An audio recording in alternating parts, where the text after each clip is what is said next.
আস্তে দেখি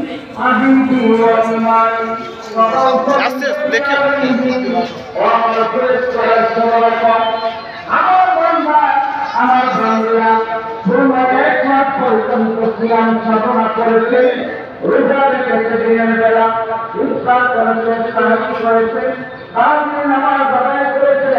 আমরা আল্লাহ রাব্বুল আলামিনের মহব্বতে ভালোবাসায় আমার তাকওয়া অর্জন করার চেষ্টা করেছে। আমার ফেরেশতারা ওয়াইজাতি ওয়া জালালিহি ওয়া ইউসিনি ওয়া কারামি ওয়া ইহসানি ওয়া তাআনি ওয়া উযিবান্নাহু।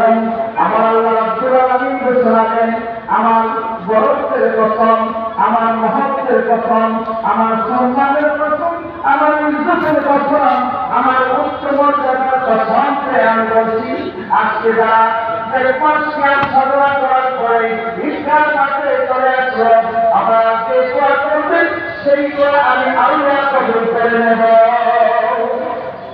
আমার ভাইরা, এই ঈদের ময়দানে দোয়া কবুল হওয়ার জায়গা। আমরা ঈদের মাঠে আসার পরে যেন আমরা অত্যন্ত মনোযোগ দিয়ে আল্লাহর দরবারে মাফ পাওয়ার জন্য যেন আমরা সবাই চেষ্টা করি, দোয়া করি।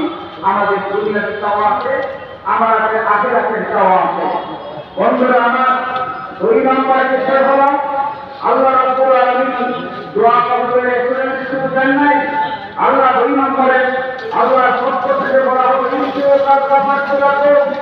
একটা মাটিতে আপনারা এসেছি, আমাদেরকে বিরতির সময় আল্লাহর পক্ষ থেকে ঘোষণা হবে তার যখন সবাইকে ক্ষমা করে দেওয়া হলো।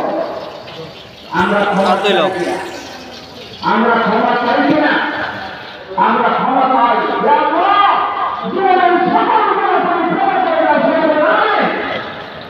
তিন নম্বরে শুধু সেটাই নয়, আল্লাহর পক্ষ থেকে আরেকটি সুসংবাদ,